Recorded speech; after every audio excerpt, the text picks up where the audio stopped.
High-volume consumer claims are a booming business. Whether dealing with diesel emissions, motor finance, flight delays or housing disrepair, law firms and claims management companies promise justice to consumers at seemingly no cost.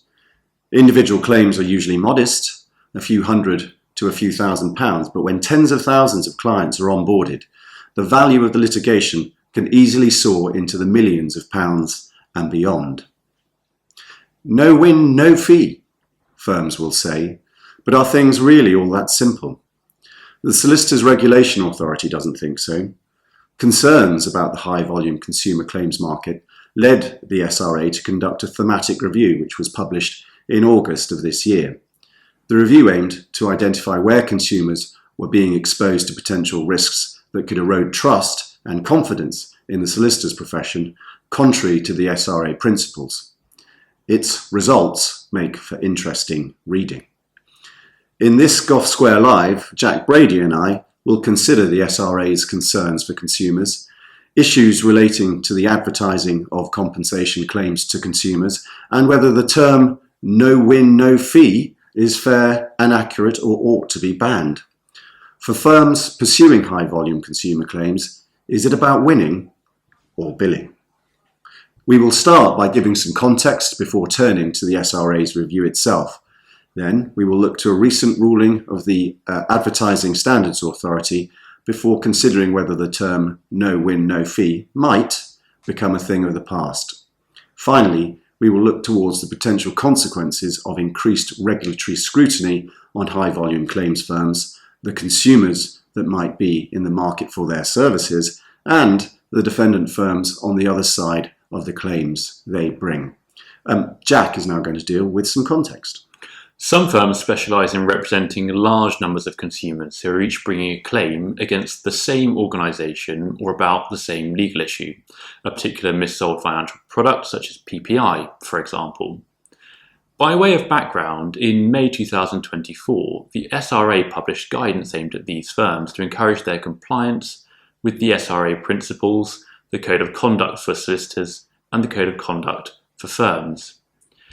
In the May 2024 guidance, the SRA stated that all firms should undertake claims management activity efficiently at fair and reasonable cost. Claims management activities must operate and be managed in ways that do not cause you to breach your regulatory duties. In particular, you must not fail to act in your client's best interests or take unfair advantage of third parties. It set out some of the most relevant SRA principles for firms undertaking claims management activities, which include Principle 2, acting in a way that upholds public trust and confidence in the solicitor's profession and in the legal services provided by authorised persons. Principle 3, acting with independence. Principle 5, acting with integrity. Principle 7, acting in the best interests of each client.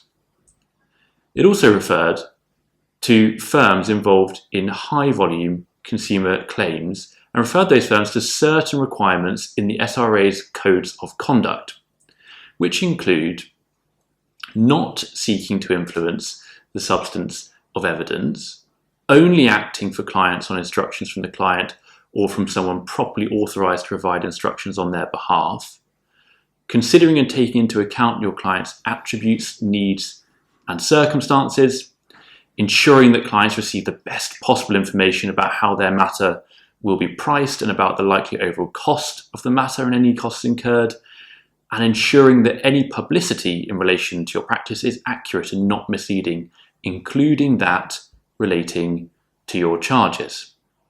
As is evident from the last two requirements, the SRA has had concerns over firms' fees being accurately and transparently disclosed to consumers for some time.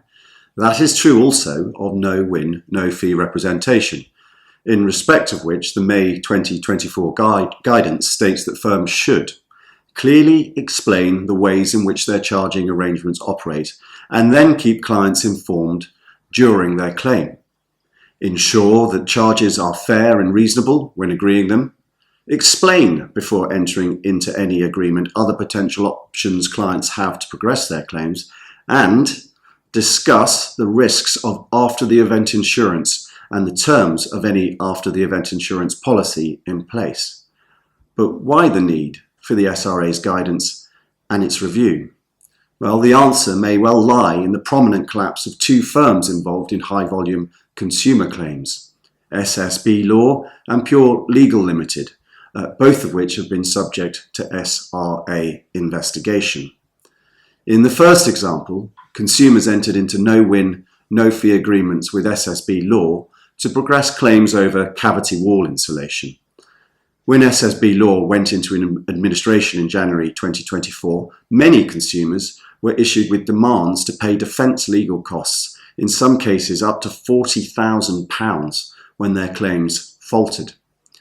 After the event, or ATE insurance, is supposed to cover legal costs and expenses incurred in litigation where a claim is unsuccessful. But in this case, the ATE insurance arranged by SSB Law in some cases did not meet those costs, and in other cases was not in place at all. This led to SRA investigation about how SSB Law obtained its clients, how they were advised, whether their instructions were followed, how their claims were handled, and whether SSB Law had kept the ATE insurers updated about the progress of its customers' claims. A number of disciplinary notices followed, and it has been reported by the Law Gazette that the SRA is now preparing to prosecute several individuals. In the second example, the SRA has been investigating concerns relating to the conduct of Pure Legal Limited. Pure Legal Limited was another firm that represented consumers in high-volume cavity wall insulation claims and that fell into administration, in this case, in November 2021. It remains to be seen whether the SRA's investigation will conclude that its rules have been breached, but the wider issue disclosed by this example and by that of SSB Law is aptly summarised in the Civil Justice Council's review of litigation funding published in June this year, where it said that there is a real risk that the situation with SSB Law and Pure Legal Limited are examples of a much wider systemic problem. That problem, put shortly, is that law firms have, through securing portfolio funding, developed high-risk and unstable business models that depend on unrealistically high levels of return. So, let's look at the SRA's thematic review specifically, having dealt with something of the background. The SRA carried out a mandatory survey of 129 SRA-regulated law firms identified as potentially carrying out high-volume consumer claims work. To give a sense of scale, those firms between them are handling more than 2.4 million live claims. They were required to provide the SRA with information on the type and volume of claims they handled, whether they had referral arrangements in place, and whether they used litigation funding. From that initial survey, the SRA selected 25 firms to visit for interviews, reviews of 2 client files, and reviews of records and the firm's policies on handling consumer claims. So, how did the firms get on? Well, the SRA describes finding, quote, a mixed picture in terms of how firms are operating in this area, close quote, with some firms demonstrating good practice and effective compliance with its standards and regulations, such that the SRA could conclude that they were focused on acting in the best interest of their clients, whilst other firms demonstrated concerning levels of compliance, including a failure to give clients the best possible information about the costs of their matter, how the matter will be funded, and the options available to them. Broken down by area, the key findings of the SRA's thematic review make for interesting reading. In relation to client acquisition, marketing activity must be accurate and not misleading, but only a third of the firms the SRA visited could explain what the SRA's rules about client acquisition were. Turning to onboarding, one firm's file showed that clients had not received any written confirmation that the firm was acting for them. High-volume claims firms often use external litigation funding to finance the upfront costs of those claims in the expectation that they will generate income when the claims succeed if they do. The SRA's review found that only 17 of the 25 firms it visited had carried out a basic check on the funder's ability to meet their financial needs. Similarly, where ATE insurance is concerned, 2 firms visited were arranging ATE insurance without SRA or FCA authorization to do so, and in almost half of the files reviewed where ATE insurance was in place, consumers had not been given the opportunity to read information about the insurance cover before it was taken out. The SRA's visits were a little more positive when it came to assessing firms' progression of claims and advice to clients through the litigation process.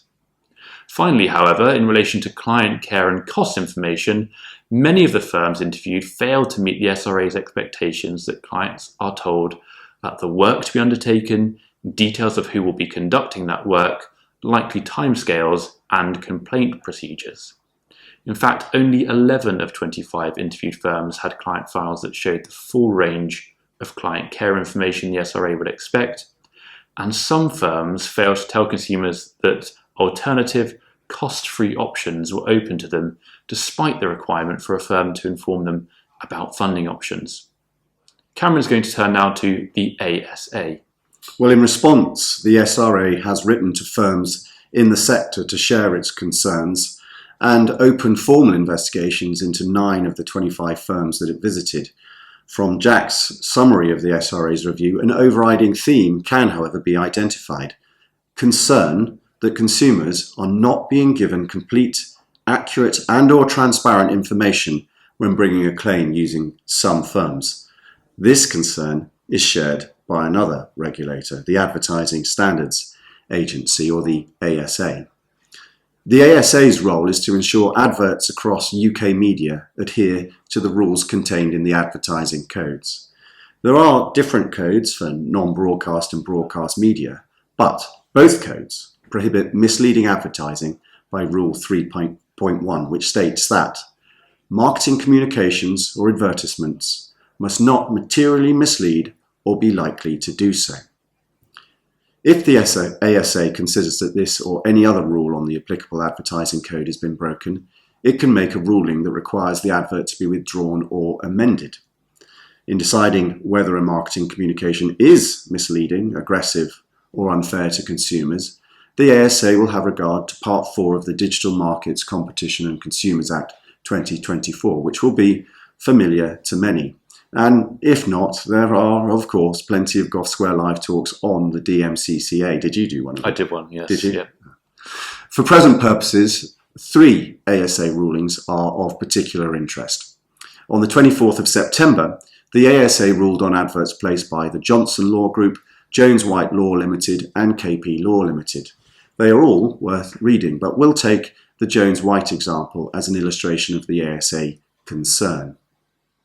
The Jones White ruling considered in part a paid-for Facebook ad that stated, if you've used Arnold Clark for the below services between 2012 and 2022, you might be affected by a significant data breach. Thousands of customers could be entitled to compensation. Even if you haven't heard directly from Arnold Clark, you can still join our group action claim on a no-win, no-fee basis, no upfront costs to you. The ASA contended the advert was misleading because it did not make clear the fees, costs, or other charges associated with joining the group action claim. The claims no upfront cost to you and no win, no fee were used repeatedly in the Facebook advert, and consumers would understand those claims, according to the ASA, to mean that they would not have to pay anything to join the litigation if they were eligible for compensation, but that they would only have to pay a fee if successful. Jones White charged up to 40% of the compensation a consumer was awarded as their fee. The ASA felt that this was material information a consumer needed in order to make an informed decision about whether to enter into a retainer with Jones White. Equally, the information that a consumer may be liable to pay Jones White's fees and expenses if the firm withdrew from the litigation was also material information that the consumer needed in order to make an informed decision. For these reasons, the ASA concluded that the advert breached the code and it cannot appear again. In this example, and in the others we mentioned earlier, the ASA felt that the words "no win, no fee" were not enough on their own to ensure consumers had all material information. Well, so that brings us to the term "no win, no fee." What does all of that mean for the phrase? Is it to become a thing of the past?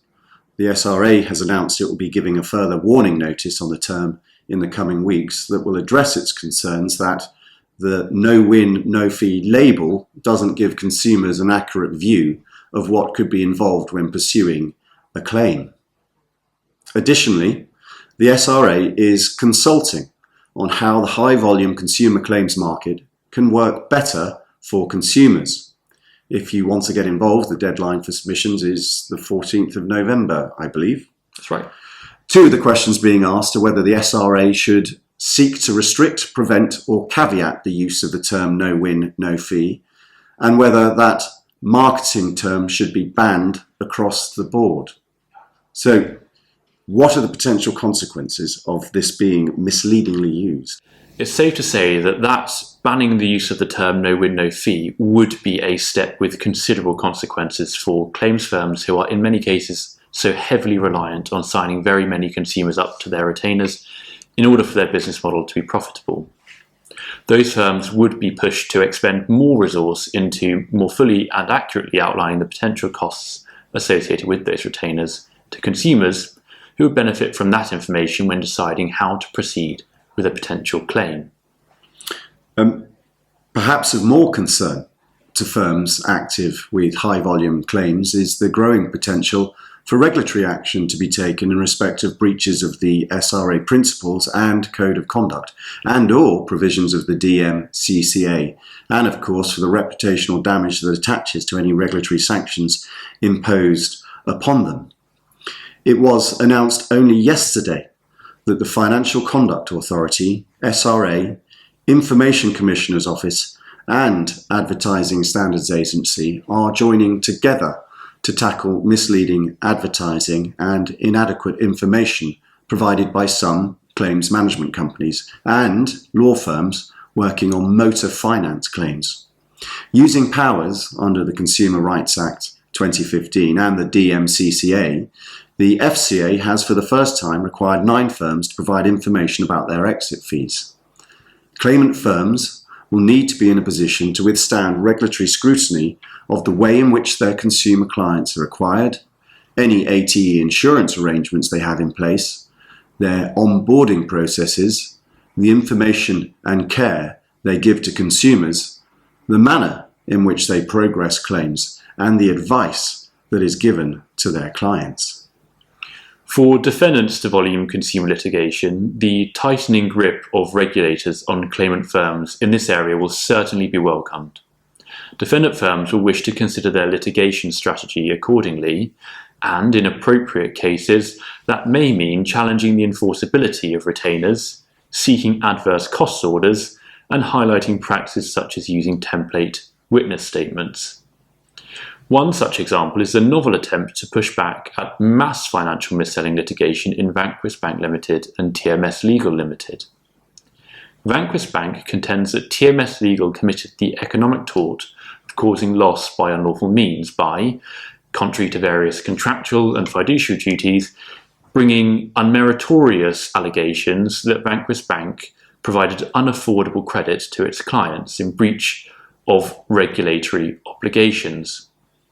TMS Legal sought to strike out Vanquis Bank's claim, but it was unsuccessful in doing so. Mr. Justice J found that, on egregious facts, Vanquis Bank's claim stood a chance of succeeding. Plainly, it can be argued that a law firm or claims management company should be liable for losses caused to a defendant, such as Vanquis Bank, by pursuing high-volume lending claims that were not reasonably arguable. It is often said that no-win, no-fee arrangements facilitate access to justice. If that is right, access to justice must not come at the cost of consumer protection. The challenge clearly is to balance scale with integrity. That's it from us today. All that's left to do is to thank you for listening. and to tell you about our next Goth Square Live, which I believe is on the 4th of November, when you have the pleasure of Stuart Jessup and Robin Kingham from Chambers talking to you about something. We're not sure what it is yet. Any guesses? No guesses. Food related, I think. I think food related is a good guess. Yeah. So we're guessing food, but you'll have to sign back in on November the 4th to find out. Thanks again. Bye-bye.